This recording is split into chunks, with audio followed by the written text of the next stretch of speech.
Hello बच्चों, चलिए प्रश्न को देखते हैं। प्रश्न है, निम्न दो चित्र प्रदर्शित करते हैं। यहाँ पर दो चित्र दिए गए हैं, विकल्प ए दिया गया है। फर्स्ट, बेरियम क्लोराइड वाष्प अवस्था में द्विलक होते हैं, और सेकंड दिया गया है कि बेरियम क्लोराइड की ठोस अवस्था में श्रृंखला संरचना होती है। विकल्प बी दिया गया है, फर्स्ट बेरियम क्लोराइड ठोस अवस्था में है, और सेकंड दिया गया है बेरियम क्लोराइड वाष्प अवस्था में। सी दिया गया है, बेरियम क्लोराइड ठोस अवस्था में एकलक है, और सेकंड दिया गया है बेरियम क्लोराइड वाष्प अवस्था में रेखीय बहुलक है। डी दिया गया है, फर्स्ट बेरियम क्लोराइड रेखीय एकलक है, और बेरियम क्लोराइड त्रिविम द्विलक है। तो देखिए, हम यहाँ पर बात करें प्रश्न की मुख्य अवधारणा की। मुख्य अवधारणा,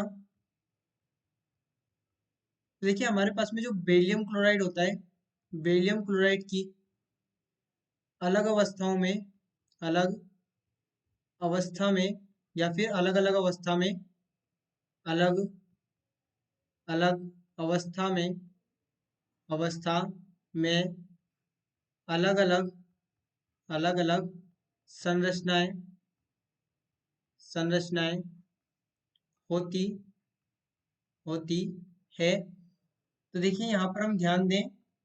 सबसे पहले हम यहाँ पर बात करें ठोस प्रावस्था की, तो जो ठोस प्रावस्था है, ठोस प्रावस्था में बेरिलियम क्लोराइड श्रृंखला संरचना में होता है, श्रृंखला संरचना।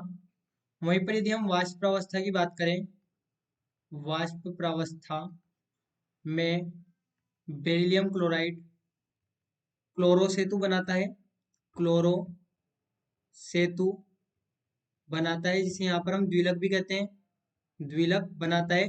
वहीं पर यदि इसको 1200 केल्विन से ऊपर के तापमान पर गर्म किया जाता है, 1200 केल्विन के ऊपर या 1200 केल्विन ताप पर, यह यह रेखीय एकलक में, रेखीय एकलक में, एकलक में वियोजित, वियोजित हो जाता है, वियोजित हो जाता है।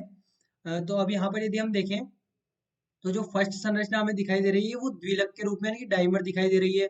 यानी कि ये तो हमारे पास में क्या होगी, वाष्प अवस्था में। यानी कि अब यदि हम विकल्प देखें तो देखिए, विकल्प डी में क्या दिया है, फर्स्ट वाला रेखीय एकलक, ये है नहीं। यहाँ पर ये ठोस अवस्था में एकलक, ये भी नहीं, क्योंकि द्विलक तो यहाँ पर हमारे पास में वाष्प अवस्था में होगा।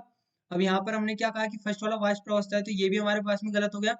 तो अब देखिए यहाँ पर विकल्प ए को देखिए, बेरिलियम क्लोराइड वाष्प अवस्था में द्विलक होते हैं, तो हमने भी यही लिखा है कि द्विलक होते हैं, यानी कि ये सही है। इसके बाद दिया गया बेरिलियम क्लोराइड की ठोस अवस्था में श्रृंखला संरचना होती है, तो ये जो संरचना दी गई है श्रृंखला संरचना है, यानी कि हमारा यहाँ पर विकल्प ए सही उत्तर हो जाएगा। तो बच्चों, आशा करते हैं आपको प्रश्न समझ आया होगा। धन्यवाद।